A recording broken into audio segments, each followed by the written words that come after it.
All right, next dignitary has actually flown all the way from London to speak about the digital marketing trifecta: data, intuition, and effectiveness. She has been involved in all aspects of digital marketing throughout her career, from strategy to media to technical development and everything in between. Ladies and gentlemen, please put your hands together for the delightful Global Chief Digital Officer of MediaCom, Ms. Deandra McGlashan, on stage, please. Thank you. A humble request to all our speakers to stick to your time limit. You will get a lovely buzzer which will remind you. Thank you. All right, I promise. Thank you so much. It's wonderful to be here.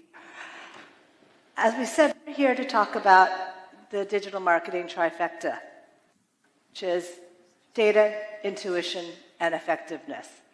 And the reason we want to talk about that is because right now we are in the age of data. Anurag brought it up. We have so much data. We tend to be quite obsessed with it.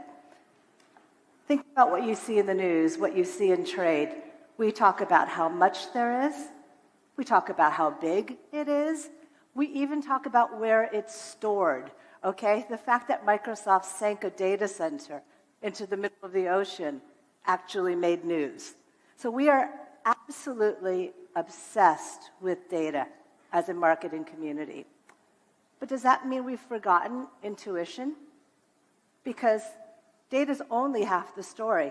If you think about it, data is only one half of our brain.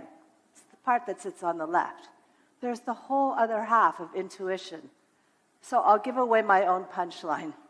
Very similar to people, what I'm going to be talking about is how do we bring these together? Why is it most powerful when we do? So let's first look at why we are so obsessed with data, why we think it's king. Let's look at the definition of it. In computing, data is information that's been translated into a form that is efficient for movement and processing. That means we take the data and make it into something that all parts of the system can recognize, and all parts of the system, when they're looking at it, see the same thing. That's really powerful because you've normalized it. Everybody, every part of the system, everybody in the system is seeing the same thing. Now, let's take a look at how it's visualized. This is actually a Google search. I did a Google image search on what does data look like. And this is what comes up. Ones and zeros, charts and graphs, lots of connectivity, nodes, modules. It looks very structured. It looks like the hard facts. It looks undeniable, irrefutable.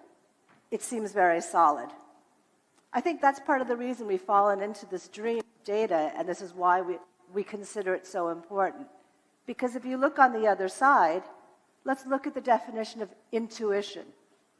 It's a thing that one knows or considers likely from an instinctive feeling rather than conscious reasoning. Oh goodness, even in the definition, we've just called intuition a feeling. We've actually opposed it to reasoning. Feels very soft, doesn't it? Images don't help. This is the Google image search on intuition. Look at it. Lots of pictures. You see dreaming, channeling. Words like trust your gut, inner mind's eye, and oh goodness, we've even brought the zodiac into it. No wonder it feels to us very soft and fuzzy, less empirical, less hard, much less based on facts. But actually, let's look at what they have in common. They have a lot in common. These are the data inputs. If you think about what we're looking for as marketeers, we look at searches, we look at impressions, visits, clicks, page views, dwell time, duration, how many, how much, what's the quality of it. These are what we look at as data inputs, and all parts of our system see the same thing. For the most part, a click is a click. A page view is a page view because a pixel is fired. An impression is an impression. But let's look at intuition and the inputs of intuition. They are your experience, your culture, what you experience, your societal norms, your background, your history, what other people have recommended to you, what you believe the reputation of the thing in front of you, be it a person or a product, is. All of these are inputs too. These are all inputs that we take and we process in milliseconds. That's what creates that instinctive feeling. It's not a feeling at all. It's our own interpretation of data. It just happens very, very quickly. But very importantly, it happens individually. And the way I interpret these things, because my experience is slightly different than anybody else's here, than my colleagues, than anybody else in the world, just like each of yours is individual, it's going to be slightly different. And I think now, in this particular time and age, we not only see a lot of the issues that Anurag brought up earlier in terms of the dangers of digital marketing, but we also see at the same time a real push towards diversity. And I think that's why diversity is so important, because this half of it, if you think about what is intuition in our world, what do those things bring about? It's what creative comes from. It's creativity in our industry. And that's why diversity of thinking leads to better work, because everybody's view of their data is slightly different, as will be your customers, as will be the consumer products.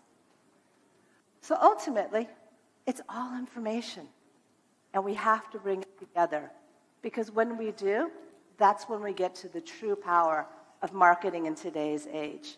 I agree with Vipul. This is the most exciting time for us to be in this industry. As marketeers, we have more power, more technology. I wish I had a robot to show. Sorry, no robots. But we have robots. Come on. The jetpacks haven't arrived, but the robots have. But it's so exciting. So we need to bring together data and creativity in order to make the right decisions, to create the right things for our consumers, the right type of marketing. In a way, if you think about it, the pitfall of these days is with so much data and technology, that's the what we can do.